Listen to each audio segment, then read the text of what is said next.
research suggests that only 41% of young people will cast a ballot on Thursday, meaning nearly 2 million won't. And if 60% of the young people were to vote, just like the average across the population, that would mean an additional 650,000 votes, which could change the outcome of the election. So young people really could affect it, could they, Carl? I think in a knife-edge election like this, young people are absolutely at the core of the party's strategies right now. They could tip the balance one way or the other. Yeah, now everyone knows this. That's one reason why the leaders took part in our Ask the Leaders event, isn't it?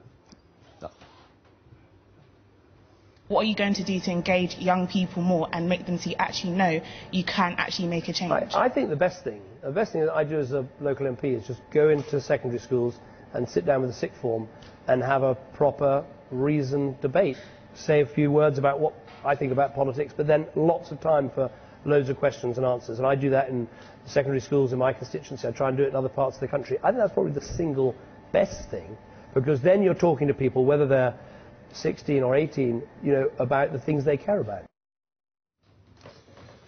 And also, Carl, social media is very important. I mean, tell us a bit about this. This is people tweeting about Millie Fandom and Cameronet. Seems a long time ago, but 55,000 of them got involved. That's correct, a huge number of tweets. Now, hashtags are a really important way that people engage on social media. They're used to kind of associate themselves with a particular movement or identity. And here you see, I think, lots of young people associate themselves with either Miliband or Cameronets using those very hashtags. You can see an explosion of tweets for Miliband and Cameronets over as far as we can tell, the Millie Fandom saying that he was a bit of a dish in some way seemed to be spontaneous to a certain extent. Cameronets, perhaps a bit more suspicion about who organised that. It's always really hard to tell whether there are digital activists sitting somewhere at the heart of these surges of hashtags. But yes, I mean, plenty of these people are just normal people engaging with politics using social media.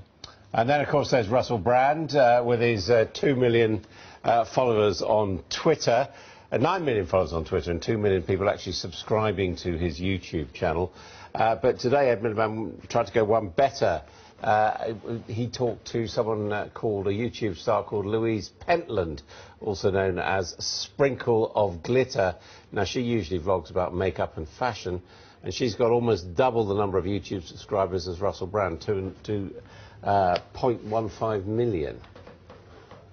What would you say to someone like me or a viewer who might not be voting or can't decide what to do? Why should people vote? I think it's about the country being run by those who turn up.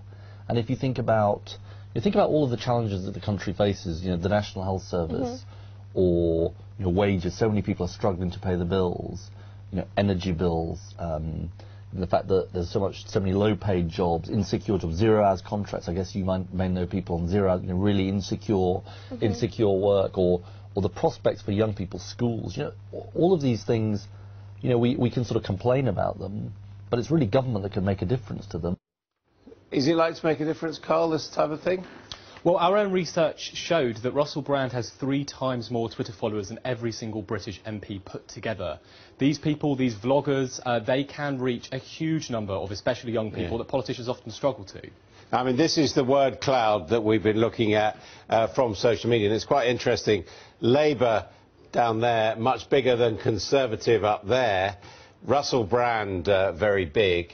But what interests me most of all, biggest of all, support on Thursday. So this shows all the parties are getting organised to get the vote out. Absolutely right. Dominating social media has been a really important part of their strategies, and as you can see, it's now a concerted final push as all of them are essentially blitzing platforms like Twitter to try and get their message out. And what about media interaction? I mean, this one is worth looking at. This is the map of how, when the Challengers debate took place in the middle of April, the map of Britain literally lit up with tweeting there. I mean, that it does show that it is this question of having 2 screens, really, isn't it? You're watching on one and you're expressing your views on the other. It's a new digital arena, 280,000 tweets over the course of the debate itself, 800,000 tweets that day. This is a new, really important way that people are collectively experiencing political events up and down the UK.